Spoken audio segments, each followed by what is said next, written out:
दोस्तों, डायरेक्टर हंसल मेहता ने लॉकडाउन के दौरान एक सीरीज की शुरुआत की थी, स्कैम सीरीज, जिसका म्यूजिक काफी पसंद किया गया था।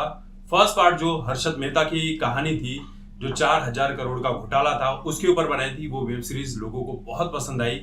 उसके गाने अच्छे लगे लोगों को, म्यूजिक अच्छा लगा और उसकी कहानी भी बहुत अच्छे तरीके से डायरेक्ट की थी। उसके बाद तेलगी वाली स्टोरी लेकर आते हैं, लेकिन उसे 2 पार्ट में दिखाकर जनता का जो इंटरेस्ट था ना, वो खत्म हो जाता है।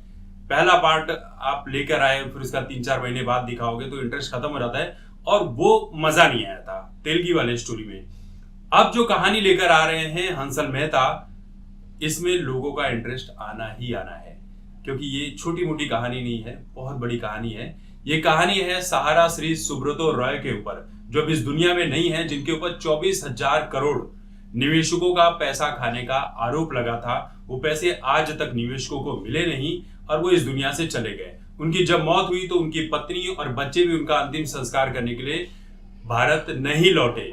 आप सोच लीजिए कि इस दुनिया में सिर्फ पैसे की ही कीमत है। पैसे नहीं है, इंसान की जिंदगी ऐसी हो तो परिवार वाले भी छोड़ देते हैं। अब ये जो कहानी है ना, स्कैम 2010 के नाम से जानी जाएगी।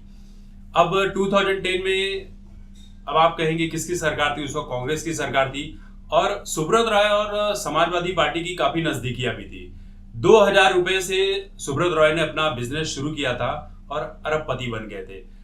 इंडियन क्रिकेट हो या इंडियन फुटबॉल हो, उसकी जर्सी के ऊपर स्पॉन्सरशिप भी देकर रखी हुई थी। अमिताभ बच्चन इसके काफी करीबी माने जाते थे। फिर उसके बाद सैफई वगैरह में जो भी डांस वगैरह हुआ करता था। फिर बहुत सारी कहानियां जुड़ी है, अमर सिंह की कहानी है, कई सारी इसमें कहानियां हैं। अगर ईमानदारी से दिखाएंगे, जो कि मुझे लग रहा है कि हंसल मेहता पूरी ईमानदारी के साथ इस वेब सीरीज को दिखाएंगे और इसमें कांग्रेस से लेकर समाजवादी पार्टी के काले कारनामे भी सामने आएंगे, क्योंकि इसमें नेताओं का भी बहुत ज्यादा इंटरेस्ट था सहारा श्री के इस कंपनी में। तो सहारा एक टाइम पर सबसे टॉप की प्राइवेट कंपनी थी, एयरलाइंस चला करती थी, टीवी चलते थे उनके, न्यूज चैनल थे, सब कुछ था। लेकिन कहते हैं ना कि बर्बादी जब आती है तो कुछ भी साथ नहीं छोड़ती है, सब कुछ साथ लेकर जाती है। और वही सहारा श्री सुब्रत रॉय के साथ हुआ।